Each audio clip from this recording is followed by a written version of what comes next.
Thank you. A move by Russia sending shockwaves around the world. Vladimir Putin recognizing parts of Ukraine as independent states. And separately, he's now been authorized to use military force by Russian lawmakers.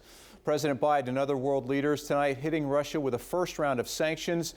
The president stressing that U.S. troops will not be going to Ukraine, but 1,000 more U.S. soldiers are going to Europe to bolster the defense of NATO. We're united in our support of Ukraine. We are united in our opposition to Russian aggression, and we're united in our resolve to defend our NATO alliance, and we're united in our understanding of the urgency and seriousness of the threat Russia is making to global peace and stability. Now, here in New Jersey, Senator Bob Menendez blasted Putin during a speech at Rutgers University. He compared the current situation to the threat that was once posed by Nazi Germany 85 years ago. Menendez saying the lesson of history is to never let a dictator's aggression go unanswered.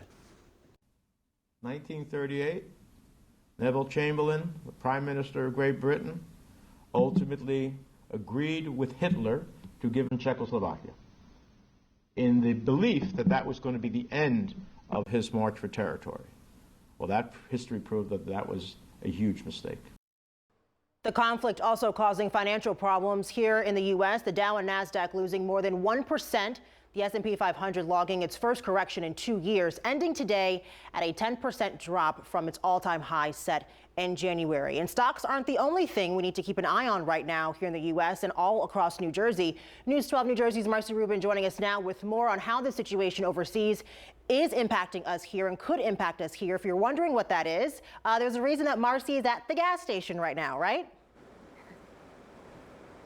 Absolutely, Brittany. The recent rise at the gas pump that we've been telling you about on News 12 New Jersey is in part due to the tensions overseas, and the new developments that Brittany and Kurt just told us about are not going to help lower the prices at the pumps here in New Jersey anytime soon, and also not going to help with our struggling economy, struggling to get back from the COVID-19 pandemic.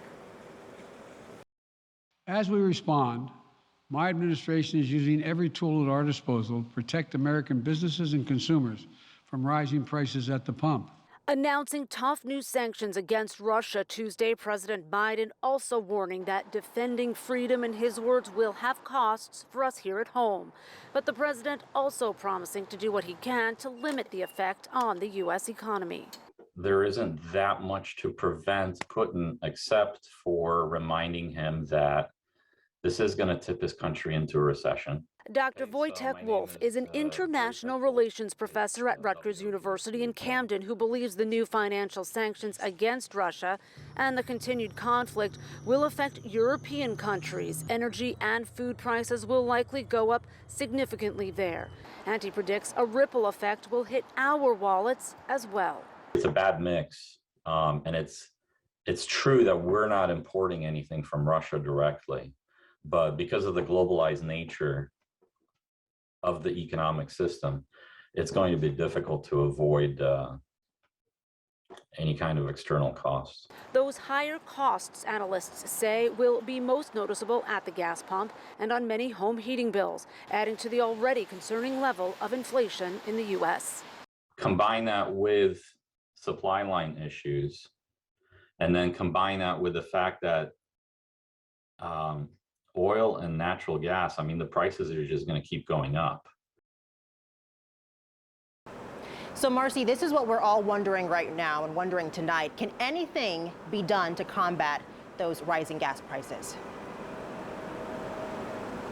Well, Brittany, there is talk of suspending the federal tax on gasoline. Now, that could help hold gas prices, but only temporarily. No thoughts on how long that would actually help this situation.